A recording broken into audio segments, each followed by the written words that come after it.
दिल्ली के सीएम अरविंद केजरीवाल भ्रष्टाचार के आरोप में घिरे हुए हैं। दिल्ली शराब घोटाले में उन्हें गिरफ्तार किया गया और अभी वो तिहाड़ जेल में है। एक तरफ तो दिल्ली शराब घोटाले में मनीष सिसोदिया से लेकर के कविता को जमानत मिल चुकी है, जिसके बाद सियासी गलियारों में इस बात की भी चर्चाएं होने लगी है कि क्या अरविंद केजरीवाल को भी बेल मिलेगी। लेकिन इन सब के बीच में अरविंद केजरीवाल को लेकर कुछ ऐसा सीबीआई की तरफ से कोर्ट को बताया गया है, जिसके बाद शायद अरविंद केजरीवाल को बेल मिलने में दिक्कत हो सकती है। तो क्या कुछ है पूरा मामला और किस खुलासे से दिल्ली के सीएम बुरी तरह से फंस गए हैं, सब कुछ आपको हमारी स्पेशल स्टोरी में बताते हैं। नमस्कार, कैपिटल टीवी में आपका स्वागत है और मैं आपके साथ प्रिया बिस्ट। अरविंद केजरीवाल की सीबीआई ने बढ़ाई टेंशन, कोर्ट के सामने सीबीआई ने खोला बड़ा राज। दिल्ली के कथित शराब घोटाले में फंसे दिल्ली के मुख्यमंत्री अरविंद केजरीवाल पिछले कई महीनों से न्यायिक हिरासत में तिहाड़ जेल में बंद है। ईडी के बाद सीबीआई ने भी उन्हें इस मामले में भ्रष्टाचार के आरोप में गिरफ्तार किया था। अब सीबीआई की तरफ से दाखिल सप्लीमेंट्री चार्जशीट पर दिल्ली को राउज एवेन्यू कोर्ट में सुनवाई हुई, जिसके बाद केजरीवाल की मुश्किलें बढ़ गई हैं। इस सप्लीमेंट्री चार्जशीट में सीएम केजरीवाल, आप विधायक दुर्गेश पाठक और अरबिंदो फार्मा के डायरेक्टर पी सारथ रेड्डी, कारोबारी अमित अरोड़ा के साथ साथ 5 लोगों को आरोपी बनाया गया है। दरअसल कोर्ट ने इस बात पर बहस सुनी कि सीबीआई की तरफ से अपराध की आय का विवरण दिया। साथ ही ये दावा किया गया कि केजरीवाल ने खुद गोवा में पार्टी प्रत्याशियों से मुलाकात की थी और उन्हें चुनाव में ध्यान केंद्रित करने के साथ 90 लाख रुपए की आर्थिक मदद का आश्वासन दिया था। हालांकि आम आदमी पार्टी जांच एजेंसी के आरोप को बिना किसी सबूत और निराधार बता रही है। पार्टी ने कहा कि आप नेताओं को 2 साल से अधिक वक्त से परेशान किया जा रहा है, लेकिन अब तक कुछ नहीं मिला है। मीडिया रिपोर्ट्स के मुताबिक इस दौरान सीबीआई ने दलील देते हुए कहा कि इस बात के सबूत है कि सीएम केजरीवाल ने 40 निर्वाचन क्षेत्रों के हर उम्मीदवार को 90 लाख रुपए देने का वादा किया था। दुर्गेश पाठक गोवा चुनाव के प्रभारी थे। गोवा चुनाव में जितना भी पैसा खर्च किया गया वो दुर्गेश पाठक के निर्देश पर हुआ। वो दिल्ली से विधायक हैं। सीबीआई ने कहा कि इस बात के भी सबूत है कि पैसा साउथ ग्रुप से आया था। इतना ही नहीं, केंद्र जांच ब्यूरो यानी कि सीबीआई ने दिल्ली शराब घोटाले में कोर्ट को बताया कि आम आदमी पार्टी को शराब घोटाले में 45 करोड़ की रिश्वत ली थी। सीबीआई ने कोर्ट को बताया कि आपको 45 करोड़ की रिश्वत शराब घोटाला मामले में मिली थी। ये रिश्वत साउथ ग्रुप से मिली थी, जिसे शराब घोटाला मामले में फायदा पहुंचाया गया था। सीबीआई ने यह भी बताया कि साउथ ग्रुप ने ये पैसा गोवा चुनाव के लिए दिया था।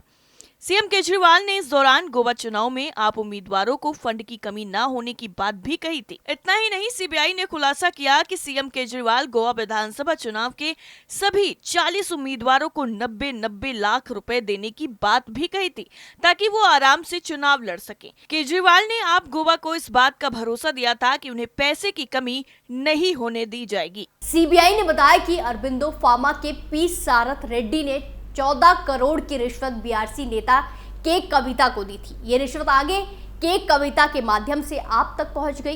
पी सारथ रेड्डी इस मामले में सरकारी गवाह हैं। सीबीआई ने पहले बताया कि रिश्वत का ये पूरा पैसा साउथ ग्रुप से आया था। मामले की सुनवाई के दौरान सीबीआई ने यह भी खुलासा किया कि गोवा चुनाव के दौरान एमएलए दुर्गेश पाठक यहां के इंचार्ज थे और पैसे का सारा लेन देन उन्हीं के माध्यम से हुआ। कोर्ट ने इस मामले में अब अगली सुनवाई 3 सितंबर को करने को कहा है। गौरतलब है कि सीएम केजरीवाल के साथ साथ आपके कई नेताओं पर आरोप है कि दिल्ली में शराब नीति बदलकर उन्होंने कुछ कारोबारियों को फायदा पहुंचाया। उन पर आरोप है कि इस फायदा पहुंचाने के बदले उन्होंने बड़ी रिश्वत ली, इसे गोवा चुनाव में खर्च किया गया। इस मामले में दिल्ली सीएम अरविंद केजरीवाल, पूर्व उप मुख्यमंत्री मनीष सिसोदिया के साथ साथ कई नेता आरोपी हैं। इसी बीच दिल्ली कोर्ट ने अरविंद केजरीवाल की न्यायिक हिरासत भी बढ़ा दी है। कोर्ट ने अरविंद केजरीवाल की न्यायिक हिरासत 3 सितंबर तक बढ़ा दी है। इस दौरान अरविंद केजरीवाल वीडियो कॉन्फ्रेंसिंग के जरिए पेश हुए थे। दरअसल सीबीआई ने केजरीवाल की न्यायिक हिरासत 14 दिनों के लिए बढ़ाने की मांग करते हुए एक आवेदन भी दायर किया था। इस दौरान सीबीआई ने यह भी कहा कि एक अन्य आरोपी विनोद चौहान के कविता के पीए के साथ काम कर रहा था। कोर्ट ने केजरीवाल के खिलाफ दायर चार्जशीट को 3 सितंबर को संज्ञान के लिए सूचीबद्ध किया है। के कविता को बड़ी राहत। उधर सुप्रीम कोर्ट से दिल्ली शराब घोटाले में फंसी के कविता को भी बड़ी राहत मिल गई है। कोर्ट ने उन्हें जमानत दे दी है। दरअसल के कविता पिछले कई महीनों से तिहाड़ जेल में बंदी थी। उन्होंने हाई कोर्ट ने जमानत से इनकार करने के फैसले को सुप्रीम कोर्ट में चुनौती दी थी। इससे पहले सुप्रीम कोर्ट ने दिल्ली के पूर्व उप मुख्यमंत्री और आम आदमी पार्टी के नेता मनीष सिसोदिया को भी जमानत दी थी। कोर्ट में सीबीआई की दलीलों पर आपकी प्रतिक्रिया। आम आदमी पार्टी ने एक बयान जारी कर कोर्ट में सीबीआई की तरफ से दी गई दलीलों पर भाजपा को घेरते हुए पलटवार किया है। आपने कहा कि भाजपा अपनी एजेंसियों के माध्यम से बिना किसी सबूत के निराधार कहानियां गढ़ती रहती है। आप नेताओं को परेशान करते हुए 2 साल से ज्यादा हो गया है, लेकिन आज तक एक पैसा भी बरामद नहीं हुआ है।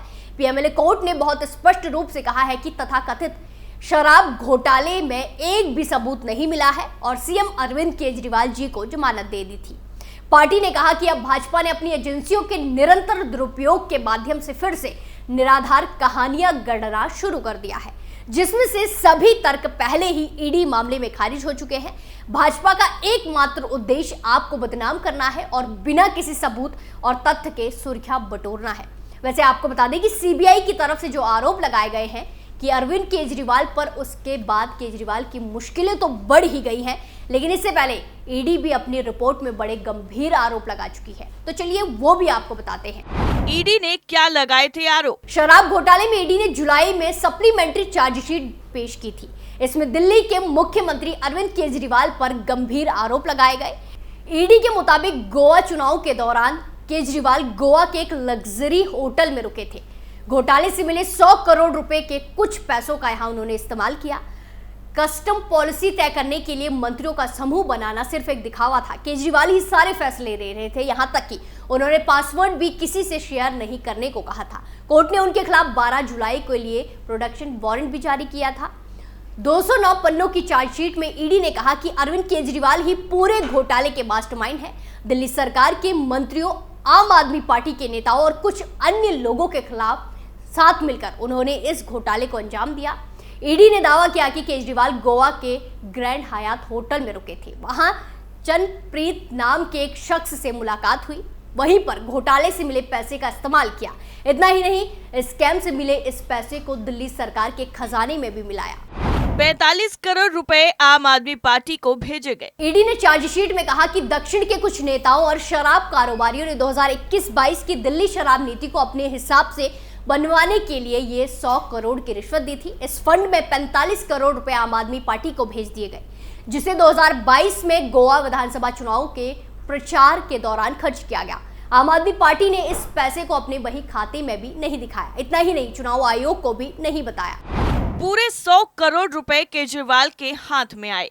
ईडी ने दावा किया कि शराब कारोबारियों से मिले पूरे 100 करोड़ पर केजरीवाल के हाथ में आए। इस तरह से शराब के उत्पादन, उसे बेचने को लेकर गलत नीतियां बनाई गई। पीएमएलए एक्ट की धारा 4 के तहत वो मनी लॉन्ड्रिंग के अपराध में दोषी है। साथ ही आम आदमी पार्टी के मुखिया के तौर पर पीएमएलए की धारा 70 के तहत वो जिम्मेदार हैं। ईडी ने बताया कि 21 मार्च को गिरफ्तारी के बाद से अब तक 11 बार उनका बयान दर्ज किया गया। पूछताछ के दौरान उन्होंने गोलमोल जवाब दिया और जानकारी छिपाई। जांच एजेंसी ने कहा कि उनसे केजरीवाल के कई इलेक्ट्रॉनिक उपकरणों को जब्त किया गया है, लेकिन वो इन गैजेट्स को नहीं खोल रहे हैं। पूछताछ के दौरान उनके इनकार करने का वीडियो भी हमारे पास है। यानी कुल मिलाकर ईडी से लेकर सीबीआई दोनों के आरोपों को देखने के बाद समझ में आता है कि अरविंद केजरीवाल की मुश्किलें कम नहीं हुई है, बल्कि गंभीर आरोपों के बाद और बढ़ गई है। अब देखना होगा कि क्या 3 सितंबर को अरविंद केजरीवाल को जमानत मिलेगी या फिर नहीं। स्पेशल स्टोरी में फिलहाल के लिए इतना ही। बाकी तमाम खबरों के लिए देखते रहिए कैपिटल टीवी। नमस्कार।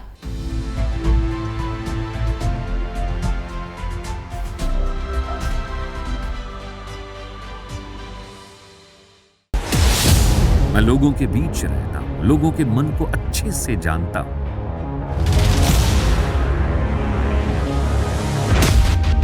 पब्लिक और पॉलिटिक्स की हर नब्ज को खूब पहचानता हूं। संघर्ष की सियासत से सत्ता के सिंहासन तक मैं हर खबर से खरा सच निकालता हूं। न कोई दौड़, न कोई race. Capital TV, Uttar Pradesh.